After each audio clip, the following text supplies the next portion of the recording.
Alors, il y a un midrash, et c'est un petit peu ce qu'on veut expliquer. Il y a un midrash qui dit Amar Rabbi Yochanan. Rabbi Yochanan nous amène une règle générale. Kol mish, tout endroit que c'est marqué Haya, ça veut dire qu'il était tzaddik du début à la fin. Ça, c'est une règle générale quand c'est marqué Haya. Alors, le premier que c'est marqué Haya, c'est marqué Noach ish tzaddik. On parle de Noach, hein, parce qu'on va arriver à Abraham. Et dans cette paracha, on termine avec Abraham. On passe dans un deuxième sujet. Alors, on parlait un petit peu d'Abraham. Alors, sur Noach, c'est marqué Haya. Ish tzaddik Haya bedorotav. Alors, sur ça, Rabbi Yochanan, il dit, Rabbi Yochanan, c'était celui qui a écrit le Talmud Yerushalmi. C'était un des grands... Voilà. Alors, le fait que c'est marqué Haya, ça veut dire qu'il était tzaddik du début à la fin. Il n'y a pas eu d'arrêt. Alors, le Midrash, il demande, mais chez Abraham aussi, c'est marqué Haya. Il y a un passage qui dit que Haya, alors il faut dire que lui aussi il était tzaddik du début à la fin, et c'est un petit peu bizarre. Alors on sait bien qu'au début il vendait les psalim, c'est des idoles avec son père, il faisait partie de l'idolâtrie et il vendait, il était là pour faire avancer la Avodah Zara. Alors sur ça, le Midrash il rentre, ça dépend d'après qui. Alors le Midrash il amène la vie de Rish Lakish, que Avraham Avinu, il s'est converti, d'accord, il a commencé à garder Torah ou mitzvot, il a reconnu la vérité et il s'est rapproché de la vérité à partir de 3 ans. Alors on peut dire jusqu'à 3 ans c'était peu, c'est rien du tout. Alors on peut vraiment utiliser le langage de Haya, qu'il était tzaddik du début à la fin, depuis 3 ans, moins que ça, c'est un petit enfant. Mais d'accord, ça il n'y a pas de problème. Le gros problème il se pose d'après l'avis de Rabbi Yochanan, et comme ça le Rambam il est possède, Rambam dans la halachot il amène qu'Avraham Avinu il s'est converti à l'âge de 48 ans. À l'âge de 48 ans, il a reconnu la vérité, il a quitté Avodah Zara et c'est là qu'il a commencé, d'accord, tout le service d'Avraham Avinu. Or si c'est comme ça, il n'était pas du début à la fin, il était à partir de 48 ans jusqu'au jour de sa mort. Mais le début, il était en veille d'Avodah Zara. D'accord, il publiait l'Avodah Zara avec son père et il était à l'intérieur complètement. Alors c'est étonnant. Ça, c'est la question du Midrash. Le Midrash, il amène une réponse, et c'est un petit peu ce qu'on veut expliquer. Je vais vous lire, je vais traduire un petit peu ce qu'il dit. Il a dit, il était préparé pour guider et puis pour montrer au monde que l'Avodah Zara, c'est du n'importe quoi. Alors c'est vrai, c'est un petit peu étonnant, ça veut dire quoi? Mais en fin de compte, il n'a pas commencé depuis petit, il a commencé à partir de 48 ans. Alors il n'était pas depuis le début, même qu'il était, tu me dis que oui, il avait un rôle de publier, d'accord, la Kadosh Baruch Hu dans le monde, et c'est lui qui a commencé à rapprocher les gens. Les goïms se sont convertis, il y avait un grand mouvement de rapprochement. Alors c'est étonnant, ça veut dire quoi? Qu'il était prêt pour ça. Alors prêt pour ça, mais il n'était pas ça, il n'était pas à l'intérieur.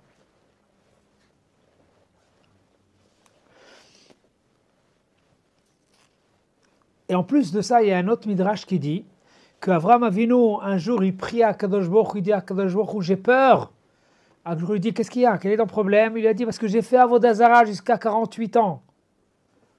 Et je sais que je serai puni. Alors, il prie à Kadosh Baruch Hu que peut-être il lui pardonne sur 48 ans d'idolâtrie qu'Avraham il a fait. Kadosh Baruch Hu lui a dit, Tal yaldutecha. Tal c'est tête, Lamed c'est 39 ans. Les 39 ans, c'est comme un enfant, c'est rien du tout. C'est bizarre, quelqu'un qui faute, c'est un enfant. C'est pas un enfant, c'est adulte, c'est étonnant.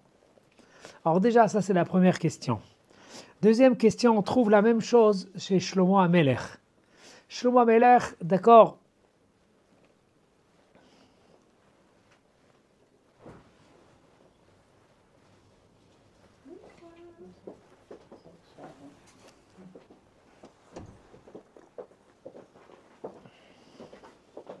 D'accord, on a trouvé chez Shlomo HaMelech la même chose. On sait bien que Shlomo, il était roi. Il y a une période qu'il a été renvoyé du palais, et puis tout ce qu'il a passé, c'est une histoire intéressante. Mais en tous les cas, alors le Midrash, il dit comme ça.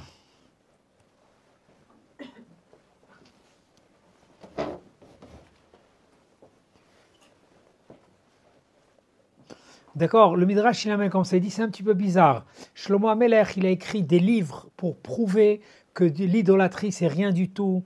Et pas rien que ça, c'est intéressant que celui qui lit le livre de Kohelet, c'est intéressant ce livre-là.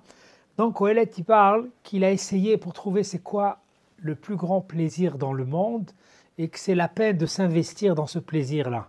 Alors peut-être c'est manger, boire, faites les kiffs, hein, d'accord. Il dit j'ai fait le maximum. Ça m'a rien donné. Il dit c'est rien, c'est voilà. Et surtout que Shlomo HaMelech, il avait une sagesse un petit peu spéciale, d'accord. Alors il a dit peut-être, et le livre de Kohelet, il amène, d'accord, petit à petit tous les essais qu'il a fait pour prouver comment un homme peut être content dans le monde et comment il peut, quel kiff il peut avoir dans le monde. Qu'est-ce qu'il faut faire? Allez, il a amené toute la liste des choses et puis Shlomo HaMelech, il n'avait pas de problème d'avoir ce qu'il voulait parce qu'il était marié avec les filles de tous les rois du monde entier. Et avec ça, il régnait sur tout le monde. Parce qu'il régnait dans tout le monde, mais il voulait être Béchalom, pas régner avec des missiles ou des trucs comme ça. Il a voulu régner Béchalom. Et chaque pays qui régnait à l'intérieur, il prenait la fille du roi, il se mariait avec elle. Combien de femmes il avait en tout, Shlomo HaMelech? 1000 femmes. Il a régné dans tout le monde. Il a payé cher sur ça parce qu'un roi, il doit être limité. Mais lui, avec la chokhma qu'il avait, il savait écouter les oiseaux parler, il savait les animaux, il savait tout. Hein, il avait une chokhma inimaginable. Il dit, moi, à mon niveau, je peux tout faire. Je ne suis pas comme un homme normal qui est limité parce que j'ai une puissance inimaginable. Même sur ça, à la fin, il a payé. Alors, en tous les cas, pourquoi on parle de Shlomo? Shlomo HaMelech, il avait toutes les possibilités. Il a dit, Hakol Havel. Tout, c'est rien du tout. D'accord? Alors le Midrash, il dit, pourquoi, ok, il a fait des essais, mais pourquoi c'est Shlomo le seul qui a fait ça? Il dit non, parce que Shlomo qui avait la possibilité la plus grande de Chokhmah, pour prouver aux gens que vraiment c'est Havel, il fallait cet homme-là de Shlomo, qui avait une sagesse qui était très grande, plus que tout le monde. Et il avait toutes les possibilités, richesse, tout ce qu'il fallait. D'accord, on a commencé? Il y a 8 minutes. Ah, très bien. Ah, on est suivi. Très bien. D'accord. Et on voit que Shlomo HaMelech, d'accord, c'est lui qui avait la possibilité de dire Hakol Havel, parce il avait vraiment toutes les possibilités devant lui, et régnait dans tout le monde, tout ce qu'il voulait. C'est marqué qu'à Yerushalayim, il a su, d'accord, c'est une sagesse que personne ne sait aujourd'hui, mais il savait, parce que Yerushalayim, c'est la base de tout le monde. Et c'est marqué que Shlomo, il a découvert que de Yerushalayim, il y a les traits des racines dans la terre, pas des racines, c'est une base de puissance qui est dans la terre, qui va dans tous les pays. Si dans des pays on peut faire grandir des mangos, les autres trucs, chaque endroit on peut faire pousser des choses spéciales, mais tous les bases de tous ces pays sont à l'intérieur de Yerushalayim. Il fallait savoir simplement capter le lieu, il plantait là-bas, il avait exactement les fruits comme en Afrique, et un autre endroit comme au Maroc, les autres comme en Tunisie, les autres comme tout le monde, il avait tous les fruits de tout le monde à Yerushalayim, parce qu'il savait les traits de la terre, chaque endroit où il allait, et là-bas il plantait. Et ça, c'était la chokhma très grande que Shlomo il avait.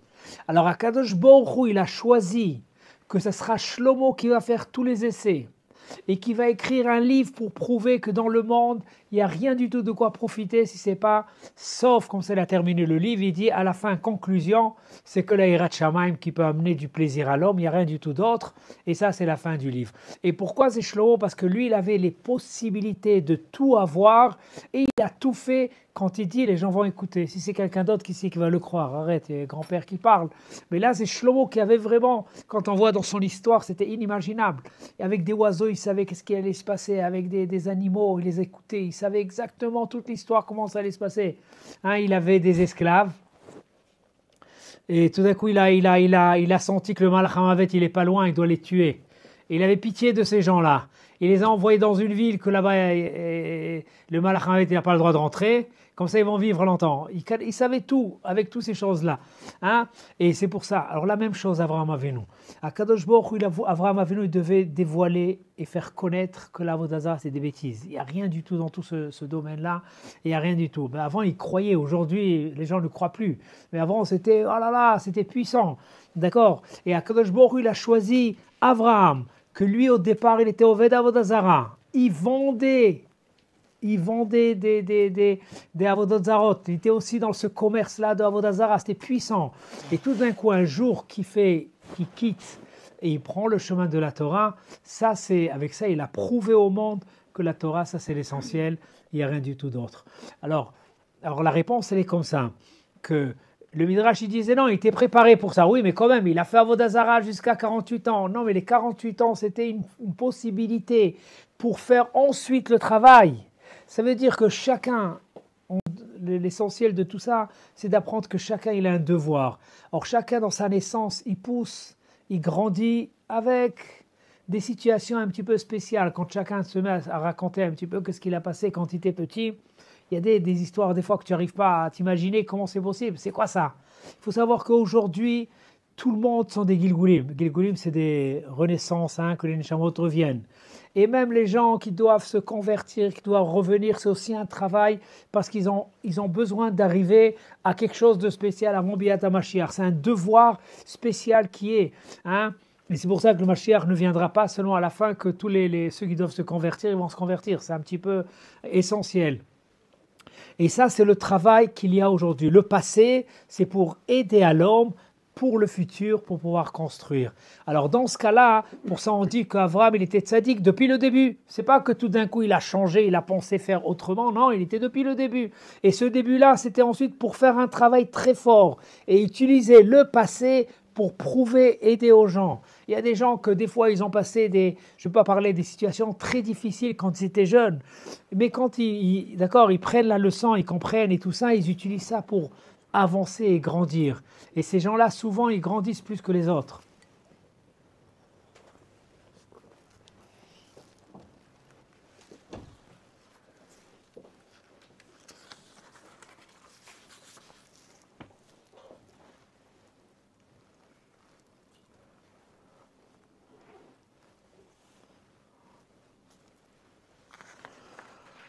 Il y a un midrash qui dit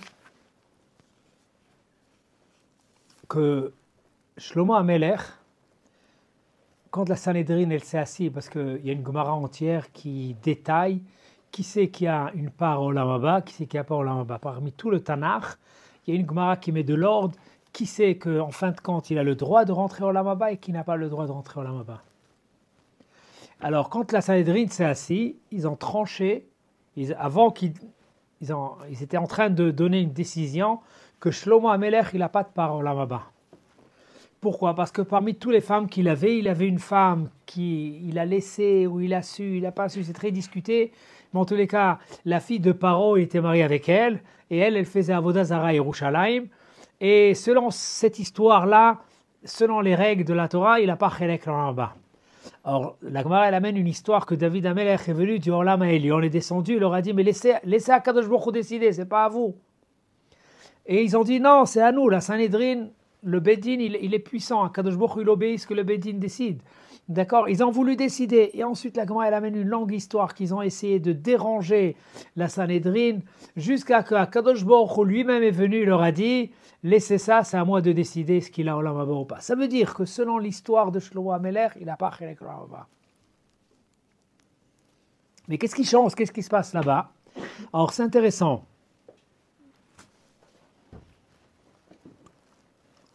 C'est intéressant. Alors, le Chida, il amène que Shlomo HaMelech, il a écrit le livre de Shir HaShirim. Shir HaShirim, il y a combien de psukim? Kof Yud Zayin, 117 psukim. Et pourquoi la Sanhedrin, elle a voulu décider qu'il n'a pas Chelek au Olam Haba? Parce que, il a eu trop de femmes, que la Torah l'interdit, 18 et pas plus. Pour un roi, c'est 18. D'accord? Parce qu'il s'occupe dans tout le monde, il doit avoir un petit peu à droite et à gauche, d'accord? Il doit être un petit peu, aidé. Alors 18, pas plus que lui. Lui, il avait 1000. Deuxièmement, il ne devait pas avoir il devait pas aller en Égypte pour avoir les chevaux. C'était un petit peu les tanks d'aujourd'hui, c'était avant les chevaux qui étaient pour des guerres très forts. Il est parti en Égypte. Alors ça, c'est deuxième faute qu'il n'avait pas Chelek au Olam Haba. C'était les 3 fautes qu'il a fait. Lui, il a dit, je règne dans tout le monde, j'ai une puissance. À Kadosh Baruch Hu, je suis plus petit, mais quand même, je suis pas les gens autour. Et ainsi de suite. Alors il y avait les 3 fautes du roi, il les a transgressées. D'accord? Et quand on transgresse un lota assez, combien des malkout il faut? 39. 3 fois 39, c'est 123, 117. 117. C'est pour ça qu'il a écrit le Shir HaShirim 117 psukim. Il a chanté à Kadosh Baruch Hu une chanson pour avoir une teshuva. Quand on chante Be'emet, on lit le Teilim et on donne des louanges à Kadosh Baruch Hu, ça donne une élévation. Avec ça, il a eu une élévation très grande. Et avec ça, il a eu, comme ça le Chida dit, comme ça il a acquis une teshuva. Et c'est vrai que la Sanhédrin n'était pas à l'intérieur pour savoir qu'est-ce qu'il a fait, d'accord, très bien, il a écrit un livre de Chokhmah, c'est bien beau. À quelle période, qu'est-ce qui s'est passé, mais il a fait ça pour la teshuva. Ça veut dire qu'il a fait teshuva et pour ça il a eu Chelek l'Olam Haba. D'accord? Alors ça, c'est tout ça pour expliquer que Abraham, même qu'il a fait Avodah Zara jusqu'à l'âge de 48 ans, d'accord, on considère ces 48 ans comme si qu'il s'est converti, qu'il a fait Avodat Hashem. Parce que ces 48 ans, il les a utilisés pour ramener les gens à la teshuva, rapprocher les gens, convertir des gens. C'était plutôt convertir, c'était pas quelque chose d'autre. De convertir et leur expliquer la vérité de la Torah. Regarde d'accord, c'est quoi la vérité? Exactement comme Shlomo Ameler, qu'il a passé tout le livre de Kohelet, c'est pour montrer, prouver que dans le monde, il n'y a rien du tout. Il n'y a aucun profit qu'un homme il peut être content de ça si ce n'est pas Avodat Hashem qui est le futur aussi, qui est l'Olam Haba et toute la suite. Et ça, c'est un devoir, chacun avec ce qui passe dans la période où ce qu'il est, et tout ça, se convertir, et tout, d'accord. Chacun dans la période qu'il est, c'est une puissance que le passé doit l'aider pour construire le futur. Il ne faut pas prendre le passé, bon, c'était comme ça, bon, ça y est. Non, c'était calculé. Parce que les Neshamot des Guérim, ils étaient dans Har Sinaï. Quelqu'un qui se convertit vraiment, sa Neshama était vers Har Sinaï. Alors pourquoi il avait besoin de passer des périodes qui étaient avant? Comme par exemple,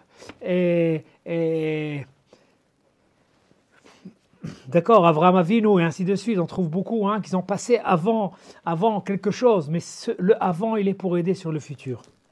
Alors ça, c'est par rapport à Avraham Avinu. Là, on revient un petit peu à Rivka Imenu. Rivka, c'était la femme de Yitzhak, très bien. Alors, quand Eliezer il est venu chercher une femme pour Yitzhak, il a rencontré les parents, il leur a parlé, et Bethuel c'était le père, et lui il a voulu s'opposer, il dit arrête, qu'est-ce que tu racontes encore Abraham? Et pour le fils d'Abraham, qu'est-ce qu'il lui a amené? Il lui a mis un plat avec non, pour du poison pour le tuer. Alors il y a eu un malach qui est venu, et Eliezer, il a compris qu'il y a quelque chose qui ne va pas tellement bien. Il a dit, je fais Netila, je fais les brachot bien, et que Akadosh Baruch Hu y met. C'est intéressant, comme ça, c'est marqué dans le Midrash. Et il a fait un motzi, il y a un malach qui a changé l'assiette, mais tout elle est mort sur place. Et voilà, ensuite, qui c'est qui est resté? C'était le frère de Rivka, qui était Lavan. Alors ensuite, Eliezer, il se met à parler, il leur a dit, regardez, voilà, je suis venu pour chercher une fille pour Yitzhak. Alors, Lavan est la mère de Rivka, il dit, on demande la fille qu'est-ce qu'elle veut, est-ce qu'elle est d'accord ou pas, et on l'envoie, c'est tout, si elle veut, on l'envoie. Ils ont demandé la fille, qu'est-ce qu'elle a répondu? Et ça, c'est un petit peu ce qu'on veut expliquer, regardez bien. Elle a répondu, Eler, je vais m'en aller de moi-même, c'est pas vous qui allez m'envoyer. C'est se rebeller, puissance. Deuxièmement, même si vous ne voulez pas, je vais y aller, je m'en vais. Et on dirait que c'était vraiment, et voilà, ça c'est comme ça le Rashi l'amène. Dans le Midrash, il y a un autre langage qui est aussi un petit peu dur. Ils lui ont demandé, est-ce que tu es d'accord d'aller avec lui pour se marier avec Yitzhak? Il a dit, je m'en vais, al-kochachem, de force, même que vous ne voulez pas, je m'en vais. Et ne croyez pas que vous m'avez fait du bien dans ça, parce que moi, chez l'Obetovatrem, il n'y a aucun bien de votre part. C'est moi qui claque la porte et je m'en vais. Et ça, c'est bizarre, c'est un langage, mais personne l'a obligé, personne lui a dit, non, tu vas pas, oui, tu vas. Qu'est-ce qui se passe? Tout d'un coup, bac, boum, c'est quoi toute cette histoire-là? Et il y a Tanat Eliyahu, un livre de Eliyahu Hanavi, et lui il dit là-bas, grâce à ce que Rivka elle a fait là, on ne comprend pas beaucoup, mais grâce à ça, le Klal Israël est sorti d'Égypte. Quel rapport? Aucun rapport.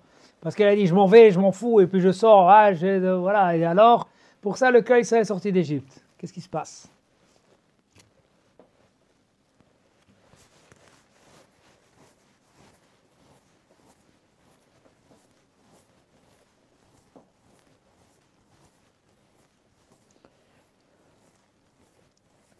là, il faut comprendre comme ça. Parce que Rivka, elle a senti qu'on parle ici de quelqu'un de très grand. Parce que Abraham, ils ont déjà connu avant. Ils faisaient partie de la famille. C'était des familles qui étaient très proches. Hein? Très proches. Et Abraham, il prenait seulement de cette famille-là. Pourquoi cette famille plus que les autres? Le Ran, il explique une logique très, très intéressante. Le Ran, il dit, parce que il dit même que ces gens-là faisaient Avodah Zara à gogo. Ils étaient complètement dans l'Avodah Zara. Mais quelqu'un qui fait l'Avodah Zara, c'est pas obligé qu'il ait un caractère tordu. Il suit parce que bon, c'est sa religion et c'est tout. Il dit, mais les autres nations qui étaient Canaan dans le temps, c'était des gens qui étaient tordus en eux-mêmes. Et ça, personne peut, on peut jamais revenir à redresser la personne, c'est très dur. Mais la famille de Lavan, c'est là, c'est d'accord, ils font Avodah Zara, mais au moins ils ont un bon caractère. Et un bon caractère, c'est facile à le redresser, pour ça il dit seulement de ma famille. Bon, alors il faut comprendre que Rivka, elle a compris qu'il s'agissait de quelqu'un de très grand.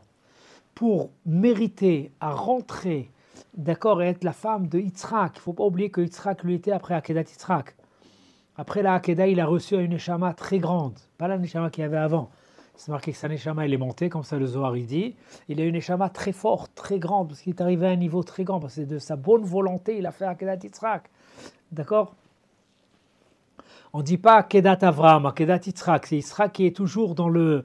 Quand on parle, c'est toujours Yitzhak. On parle de Yitzhak, parce que Yitzhak, lui, il a su, il a voulu, il est parti accomplir ce que son père lui a demandé. Et le fait que, quand on vient, on demande à Rivka est-ce qu'elle veut venir, pourquoi? Alors il a dit, parce qu'il y a un enfant, Yitzhak, qui est à la maison, et puis voilà, on cherche le marier. Quand elle a entendu de qui il s'agissait, elle a dit, mais j'ai pas le niveau d'où j'arrive d'une maison d'idolâtrie. Elle aussi, elle était dans les idoles. Tout d'un coup, elle va changer pour monter là-haut. Et Eliezer, il parle de Yitzhak comme quelqu'un de très grand. Alors, elle a compris qu'il fallait quelque chose de puissant. Quelque chose de puissant, c'est de rejeter le mal pour se rapprocher vers le bien. Et quand on jette le mal avec une puissance, alors le rapprochement est beaucoup plus grand. Et c'est pour ça, pour avoir le niveau qu'elle a eu, il fallait qu'elle rejette complètement ce qui est Avodah Zara, ce qui est la maison, tout ce qui était tordu dans la maison de Lavan pour se rapprocher vers la lumière, vers la grandeur. Elle devait rejeter avec puissance. Et c'est là qu'elle a eu le niveau. Parce que regardez bien, qu'est-ce que le Rashi il amène, que très bien quand Eliezer il a amené Rivka, il se met à regarder Yitzhak, il dit mais qu'est-ce qu'elle dit qu'elle peut mériter d'être ma femme? Est-ce qu'elle a le niveau? Elle n'a pas le niveau, je ne sais pas. Alors le Rashi il amène qu'elle a dit très bien, je vais la faire entrer dans la tente de Sarah Imenu. Et la tente de Sarah Imenu, quand Sarah était vivante, il y avait la bougie qui restait allumée de Shabbat à Shabbat, elle ne s'éteignait pas. Il y avait un nuage qui était sur la maison. Et quoi encore? Et la chala, voilà, il y avait de la bracha dans la chala. Quand on pétrisait de la pâte, ça gonflait, il y avait une bracha inimaginable très grande. Alors il a dit, je vais voir si elle est tzadéket. Et voilà, je vais la faire rentrer, et puis si c'est bon. Alors il a fait rentrer, c'était comme ça. Juste après ça, il s'est marié. Mais il faut essayer de comprendre. Alors on parle dans la maison de Sarah. Sarah Imenu, elle avait un niveau inimaginable de grandeur. C'était une vie entière qu'elle a travaillé pour être la grande tzadéket Sarah Imenu. Là, on parle d'une petite Goya, si vous voulez, on appelle ça, une petite Oved Avodah Zara, qui vient et qui tout d'un coup, comment elle a pu atteindre un niveau tellement grand? C'est bizarre.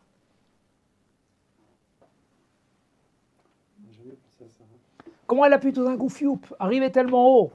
Alors même Sarah, avec tout le travail qu'elle a fait, il y avait Abraham, il y avait tout ce qu'il y avait, mais elle est venue d'une famille. D'accord, qu'est-ce qui se passe? C'est pour ça qu'elle a compris qu'elle devait aller chez des grands et ça ne marchait pas autrement. Comment elle sera la femme de Yitzhak? Il y a quelque chose qui ne va pas.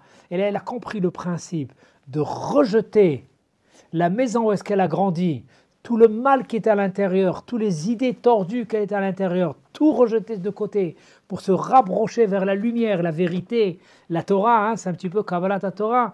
Ça, c'est un acte qui est tellement fort qu'elle a reçu un niveau très grand avec ça. Et sur ça, il y a beaucoup de preuves. On va commencer à les citer. La Gemara, elle amène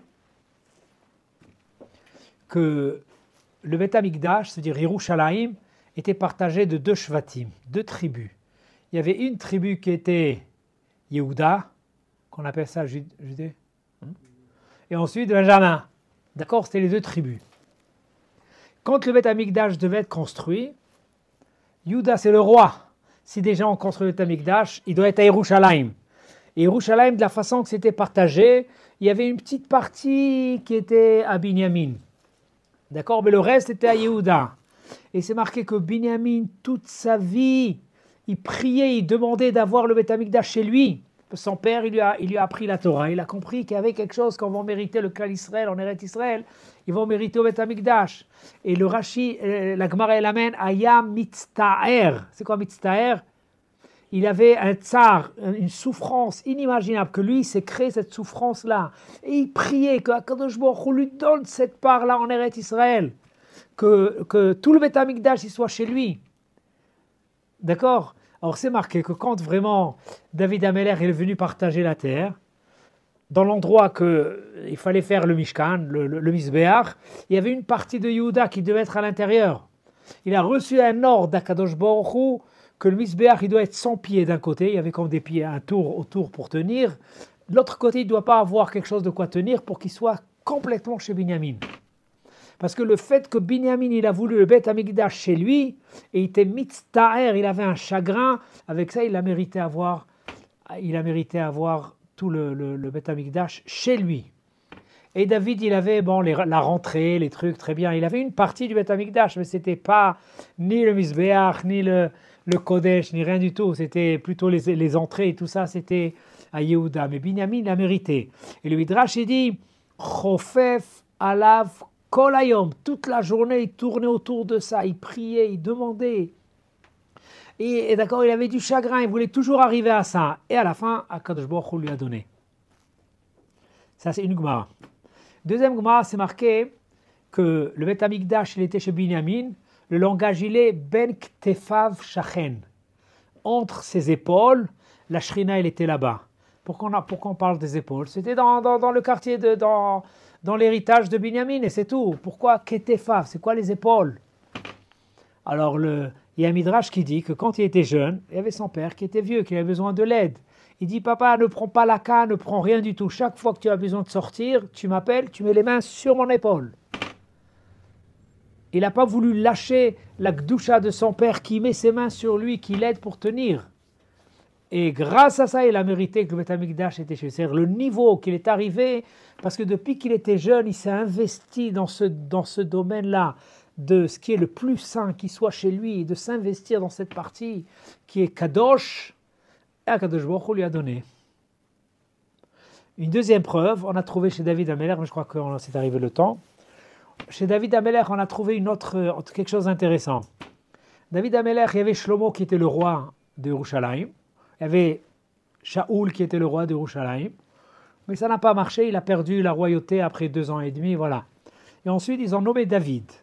Le passouk qui dit que David, je vais vous lire le passouk, Asher nishba l'Hashem, il a juré au nom d'Akadosh Baruch Hu.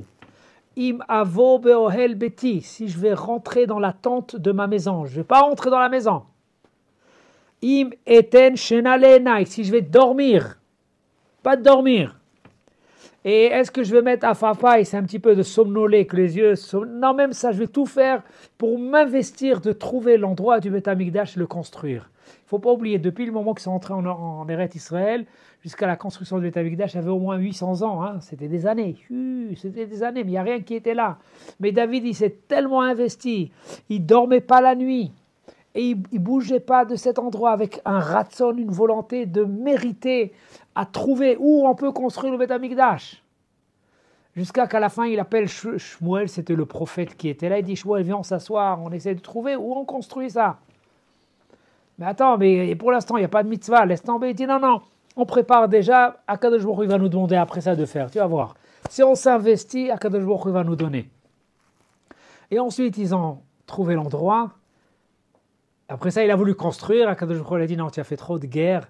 Tes mains, ils sont un petit peu avec du sang, parce qu'il y a eu des guerres pour la paix en Eretz Israël, il devait faire des guerres. Tu laisses ton fils, Shlomo, c'est lui qui va construire, il est propre, il n'y a pas de sang dans ses mains. Sang dans ses mains, c'est pas tuer Chaz v'Shalom, il a tué personne. Mais il y avait des guerres qu'il devait faire avec les Palestiniens, ils étaient toujours là-bas. On croit que les Palestiniens, c'est nouveau.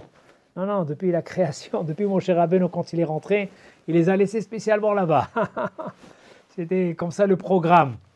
Quand le clan Israël... il faut, ouais, quand le clan Israël il faute, il y a toujours quelqu'un qui vient ici pour redresser un petit peu la situation, pour faire teshuva. D'accord? Alors voilà, c'était David Amelech. Maintenant, il y avait un Rosh Sanhedrin qui s'appelait Achitophel.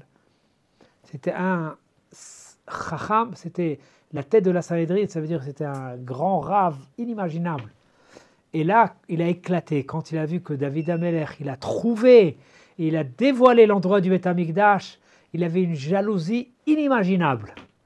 Et voilà, sa fin s'est mal passée, mais en tous les cas, David Amelech, il a trouvé. Pourquoi? Parce qu'il avait une volonté, il a voulu. Il s'est investi vraiment.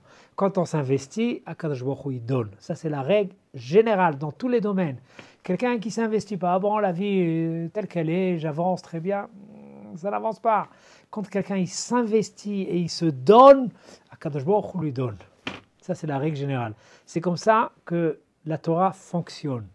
Celui qui peut mériter à quelque chose, c'est selon l'effort qu'il a mis à l'intérieur.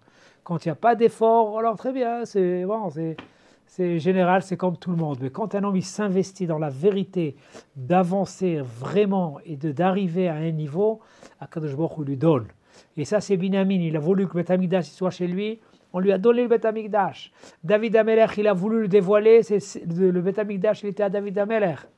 Parce que quand Shlomo il a construit, il a voulu faire entrer le Sefer Torah à l'intérieur. Les portes étaient fermées. Il n'a pas réussi à ouvrir. Il dit à Kadosh Baruch Hu, comment on ouvre les portes? Il fait des prières à droite, à gauche, rien marche. Jusqu'à qu'à la fin, le dernier passage qu'il a dit, à Kadosh Baruch Hu, rappelle-toi de David, mon père, il s'est tellement investi pour ça, rappelle-toi de ça. Tout de suite, les portes se sont ouvertes. Pour montrer que le Beth Amikdash, d'accord, lui ne pouvait pas le construire parce qu'il n'avait pas, il n'avait pas les mains pour construire, si on peut appeler ça. Parce qu'il a fait des guerres et ce n'était pas quelque chose, il ne pouvait pas faire quelque chose saint de ça avec un niveau tellement grand. Alors il a dit à Akadosh, c'est ton fils, mais ne crois pas, tout ça c'est toi. Parce que c'est lui qui s'est investi.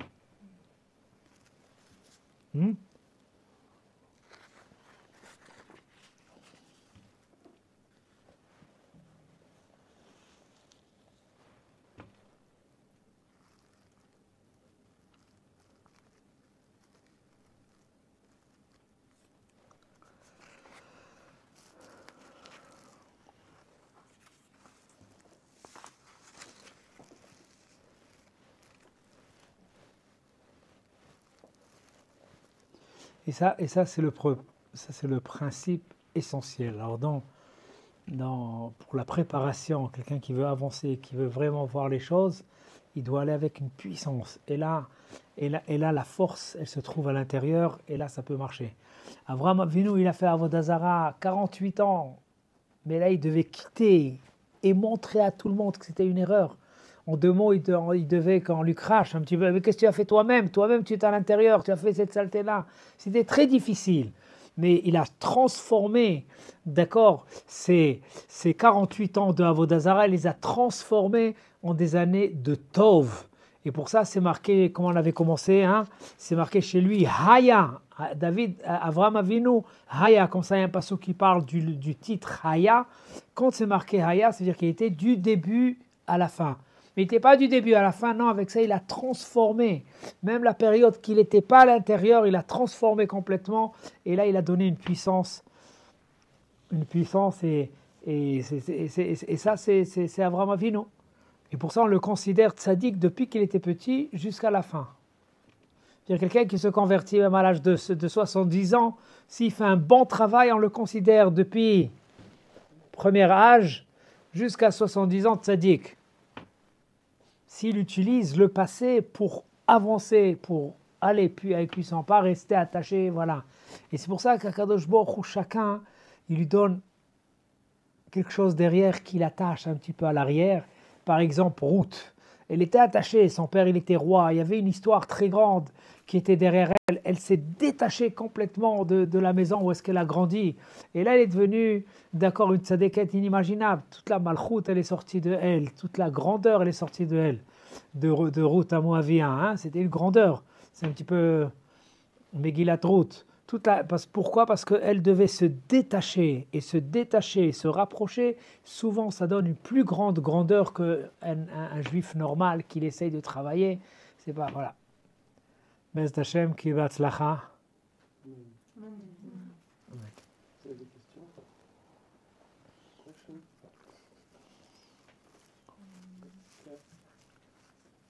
C'est partante. Comment on fait pour amener de la puissance au quotidien?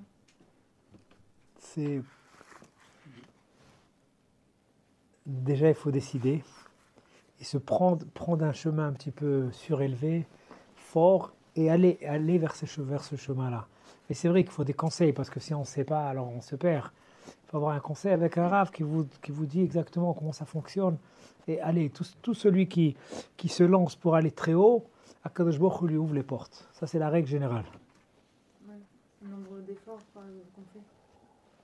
C'est par rapport à l'effort et par rapport à la imuna. Voilà, se prendre vraiment et commencer ce travail-là pour arriver à ce qu'il veut arriver. Il faut voir, quelqu'un qui veut arriver à Marseille, il voit d'abord le plan, c'est là-bas, et comment faire pour arriver. Ouais. D'accord, la même chose, il doit savoir le but, à quoi il veut arriver, et ensuite se lancer pour avancer, prier, qu'Akadosh Baruch Hu nous aide, et automatiquement ça marche et ça avance. Il faut définir Marseille déjà. Voilà. Je n'ai pas dit Israël, parce que Israël c'est plus compliqué. Merci beaucoup.